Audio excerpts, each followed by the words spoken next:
Class 12th biology में आप सभी का स्वागत है।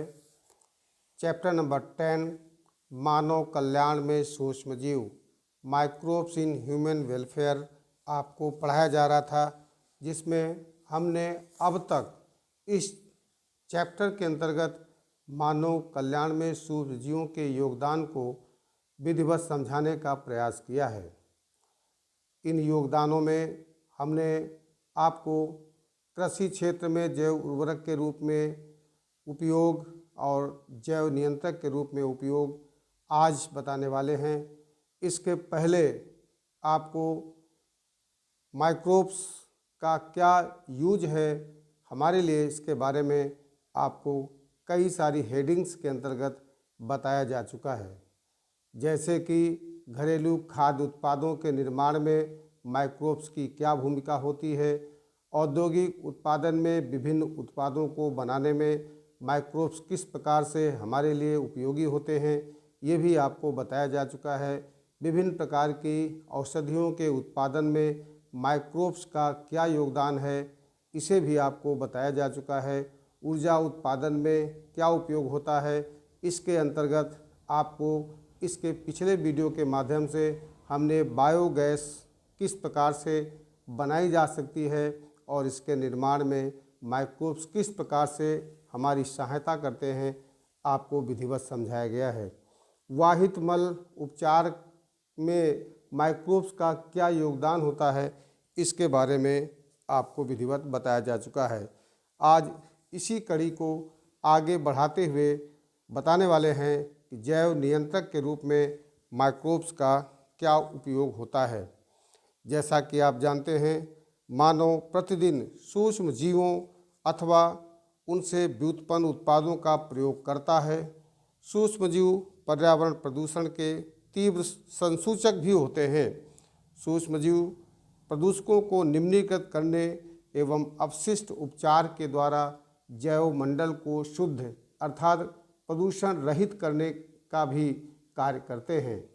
इसी प्रक्रिया को हम जैव उपचारण या बायो रेमेडिएशन के नाम से जानते हैं। तो आज आप मानव कल्याण में सूक्ष्मजीव की क्या भूमिका होती है, इस कड़ी में आज आप समझेंगे कि सूक्ष्मजीवों का जैव नियंत्रक के रूप में क्या उपयोग होता है।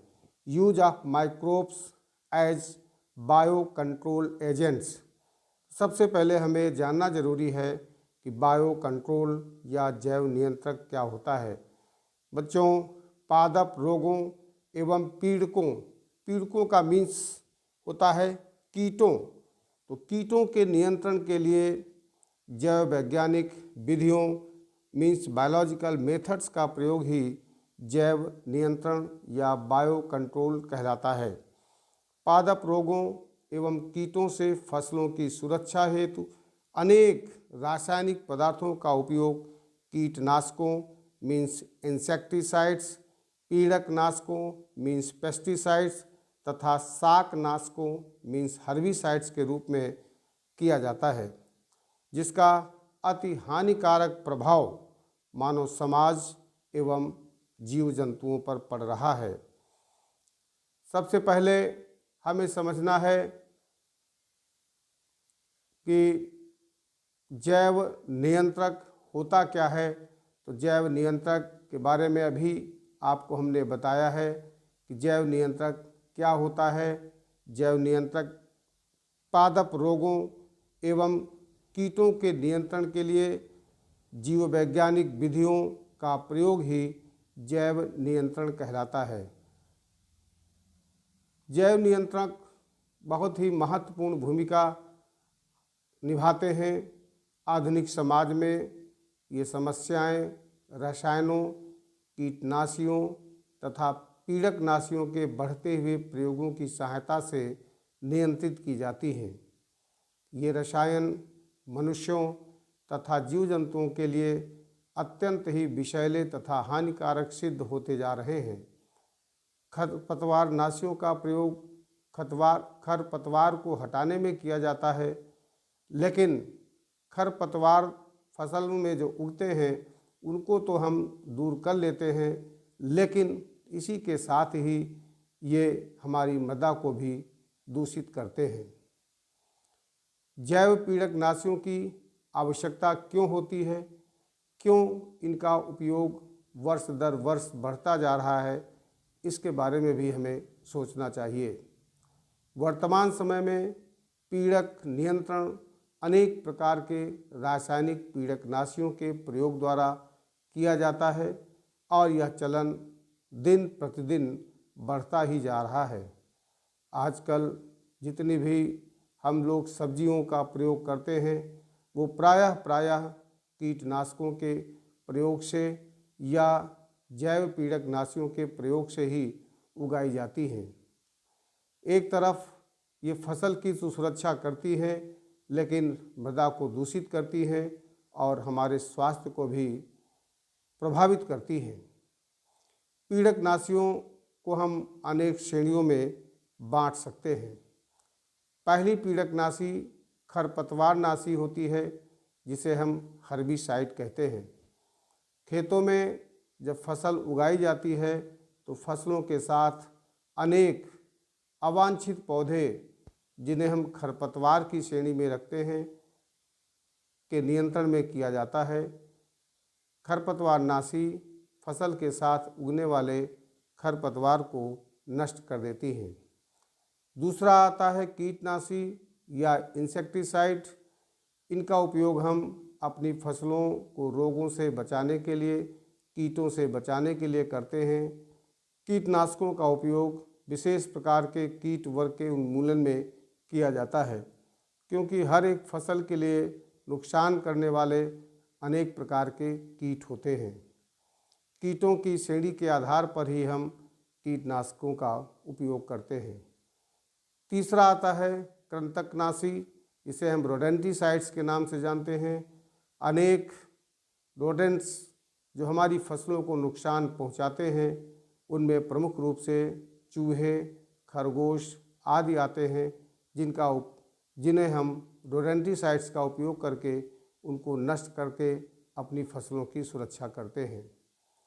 रासायनिक कीटनाशियों के अत्यधिक प्रयोग से अनेक दुष्प्रभाव उत्पन्न होते हैं, जैसे कि पीड़कनाशियों के अनुचित प्रयोग से फसलें नष्ट होती हैं और उस क्षेत्र की लाभदायक वनस्पतियां तथा वहां पर्टिकुलर एरिया में रहने वाले जंतुओं को भी नुकसान पहुंचता है।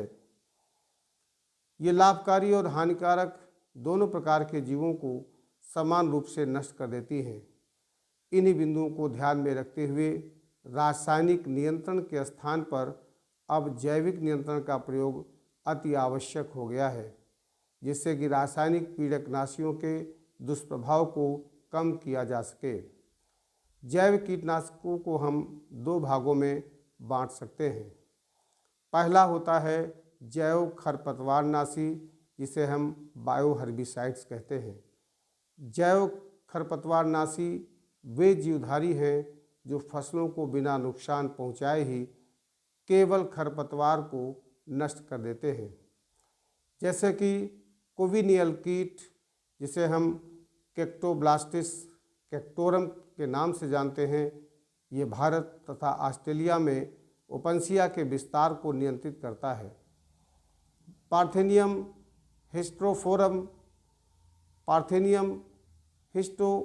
हिस्टोफोरस खरपतवार का नियंत्रण जायोग्रामा बाइकोलोराटा बीटल के द्वारा किया जाता है। दूसरे जैविक कीटनाशक होते हैं, जिन्हें हम बायो इंसेक्टिसाइड्स के नाम से जानते हैं। जैव नियंत्रण के अंतर्गत पीड़कों का प्राकृतिक भक्षण किया जाता है। जैव कीटनाशियों के कई सारे लाभ होते हैं, जैसे कि ये विषरहित होते हैं, जैव निम्नीकरणीय होते हैं और चिरकालीन नहीं होते हैं। ये पीड़कों की बढ़ती संख्या को सीमित करने में सक्षम होते हैं तथा विषैले रासायनिक पीड़कनाशियों पर निर्भरता को कम करते हैं। इसलिए ये पर्यावरणीय प्रदूषण व निम्नीकरण की संभावना को कम करते हैं। पीड़क तथा रोगों का जैव नियंत्रण कैसे होता है? कृषि में पीड़कों के नियंत्रण की यह विधि रासायनों के प्रयोग की तुलना में प्राकृतिक परभक्षण पर अधिक निर्भर करती है। भृंग, जिन पर लाल तथा काली धारियाँ पाई जाती हैं, तथा व्याध पतंग, जिसे हम ड्रैगन फ्लाई कहते हैं, ये एफिड्स और मच्छरों से छुटकारा दिलाने में बहुत ही लाभकारी होती हैं। बैक्टीरिया बैसिलस थ्यूरिंजिएंसिस, बीटी लिखा जाता है, इसे शॉर्टकट में बैसिलस थ्यूरिंजिएंसिस को हम बीटी के नाम से जानते हैं। इसका प्रयोग बटरफ्लाई, कैटरपिलर नियंत्रण में बहुत अच्छे तरीके से किया जाता है।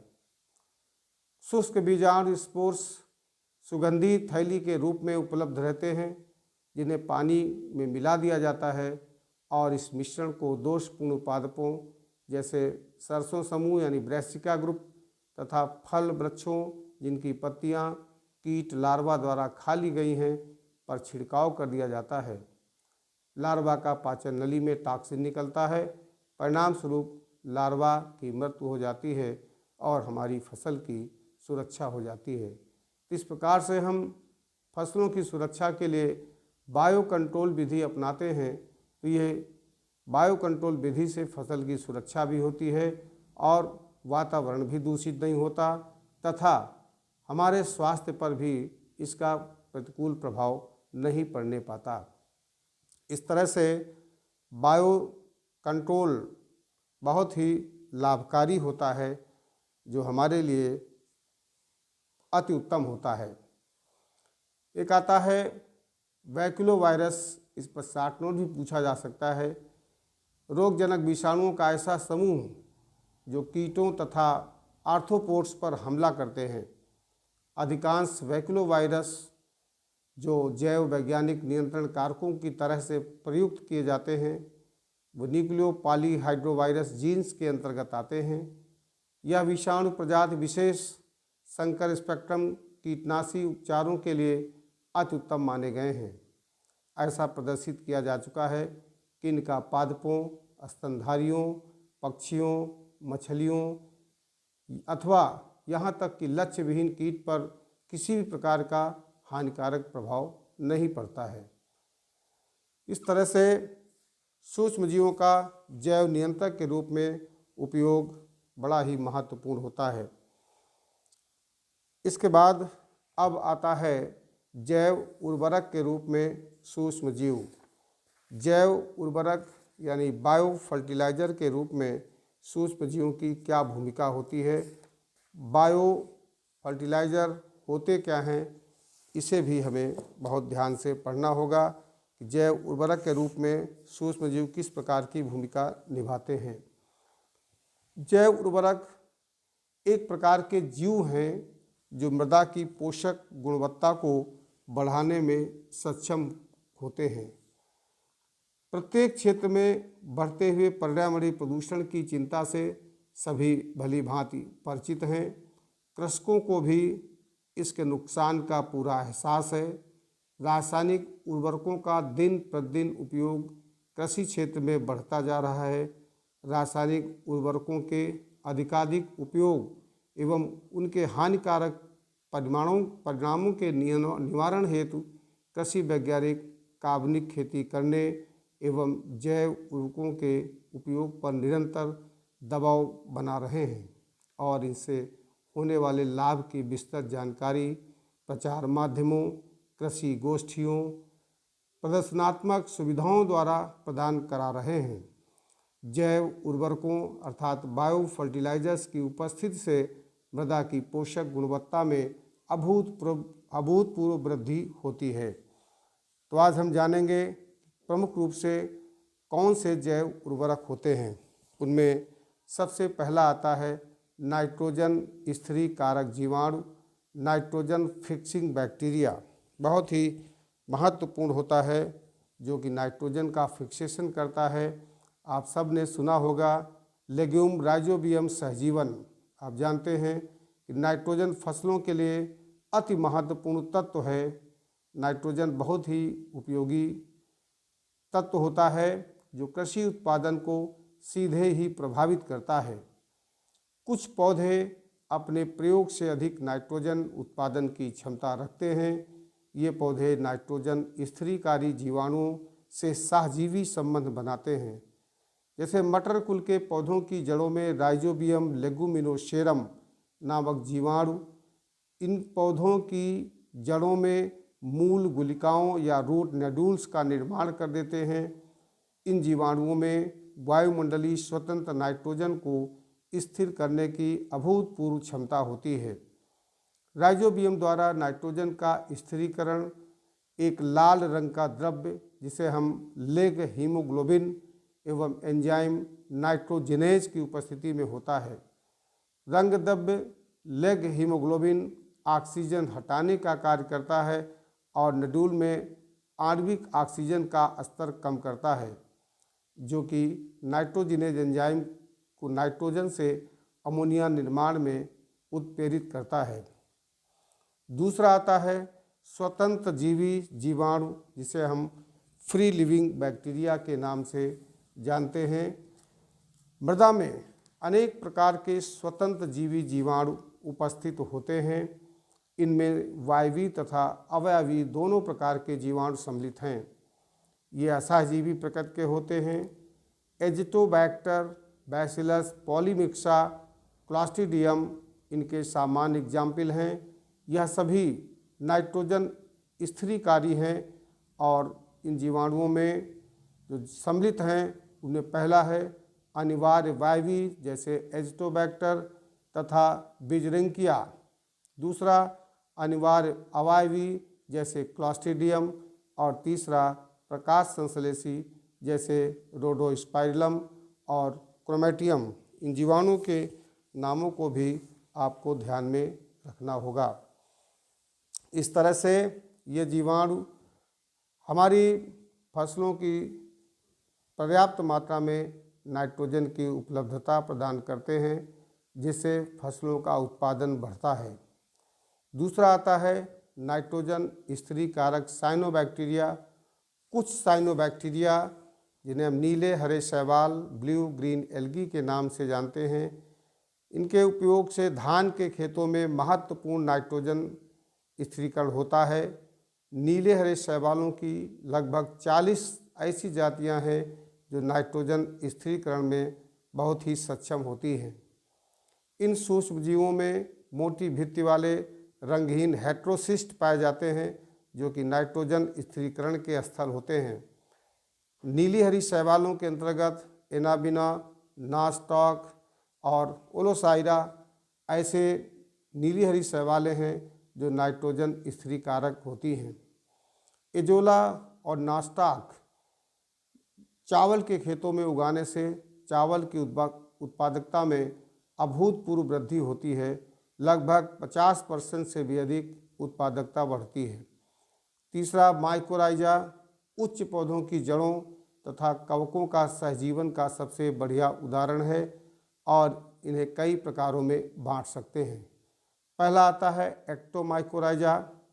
इसमें कवक तंतु पौधे की जड़ों की सतह पर एक कवच बना लेते हैं। इस कवच से कवक के तंतु जड़ की कार्टेक्स से तथा मृदा से संपर्क बनाए रखते हैं। ऐसा होने से जल एवं खनिज खास करके नाइट्रोजन, फास्फोरस और पोटेशियम के अवशोषण के लिए अवशोषण क्षेत्र बढ़ जाता है। एक्टोमाइकोराइजा ओक, पाइन्स, फैगस और यूकेलिप्टस में सामान्यतः पाए जाते हैं। पौधे जिनकी जड़ों में माइकोराइजा पाया जाता है वे जड़ जनित रोगों के प्रति प्रतिरोधी होती हैं तथा इनमें लवणता एवं सूखा सहिष्णुता की क्षमता का विकास हो जाता है। दूसरे होते हैं एंडोमाइकोराइजा। इसमें कवक तंतु जड़ की सतह पर कवच नहीं बनाते, उनके स्थान पर ये ढीले रूप से गुथे हुए हाइफी बनाते हैं। कुछ काष्ठी पौधों एवं आर्किड्स में एंडोमाइकोराइजा पाया जाता है। इस प्रकार से आज के इस वीडियो में जो इस चैप्टर का अंतिम पार्ट है आपको बताने का प्रयास किया गया है कि किस प्रकार से कृषि क्षेत्र में जैव उर्वरक के रूप में सूक्ष्म जीवों का उपयोग होता है और इन सूक्ष्म जीवों के उपयोग से फसलों का उत्पादन बढ़ता है तथा भूमि की उर्वरा शक्ति बहुत तेज़ी के साथ बढ़ जाती है। इसीलिए कहा जाता है कि क्रॉप रोटेशन होना चाहिए, फसलों को अदल बदल कर बोना चाहिए। एक वर्ष लेगुमिनस कुल के पौधों को यानी फलीदार फसलों को बोना चाहिए, क्योंकि अभी आपने देखा कि फलीदार फसलों की जड़ों में गांठें पाई जाती, नोड्यूल्स पाए जाते हैं और इन नोड्यूल्स में जीवाणु निवास करता है और यह जीवाणु वायुमंडलीय नाइट्रोजन को अवशोषित करके पौधों को नाइट्रोजन की आपूर्ति करता है, जिससे भूमि की उर्वरा शक्ति बढ़ती है और उत्पादकता में भी अभूतपूर्व वृद्धि होती है। तो आशा है हमने मानव कल्याण में सूक्ष्म जीवों की क्या भूमिका होती है, विभिन्न क्षेत्रों के बारे में आपको विधिवत बताने का प्रयास किया है। जैसा कभी आपने पढ़ा माइकोराइजा क्या होता है। माइकोराइजा में आपको बताया गया कि कवक तथा पादप मूल का सहजीवी संबंध होता है। यह सहजीवन बहुत ही उपयोगी होता है। इसके अलावा साइनोबैक्टीरिया को जैव उर्वरक के रूप में प्रयोग किया जाता है, जिसके कारण मृदा की उर्वरक क्षमता बढ़ जाती है।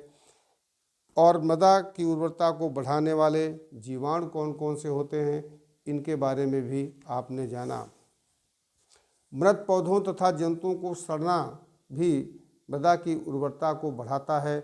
Decay of dead plants and animals को जीवाणु पौधों और जंतुओं के मृत शरीर के जटिल यौगिकों को सरल पदार्थों में विघटित कर देते हैं, जिसके परिणाम स्वरूप जल, कार्बन डाइऑक्साइड, नाइट्रेट और सल्फेट आदि मिट्टी में मुक्त होते हैं, जिसके कारण भूमि की उर्वरा शक्ति बढ़ती है और मृतक विघटित हो जाते हैं। जैसे कि बैसिलस माइकोडिस, बैसिलस रेमोसस तथा बैसिलस बुलोरिस मृतक जीवों को विघटित करने का काम करते हैं। इस तरह से आज के इस वीडियो के माध्यम से आपने इस चैप्टर का अंतिम भाग मानव कल्याण में सूक्ष्म जीवों की क्या भूमिका है अच्छी तरह से समाप्त कर लिया है। आप सभी हमारे द्वारा प्रेषित ऑडियो नोट्स को ध्यान से सुनिएगा, समझिएगा और अपनी नोट्स कॉपी में अवश्य लिख लीजिएगा। इस प्रकार से आज चैप्टर नंबर 10 समाप्त होता है। बहुत बहुत धन्यवाद।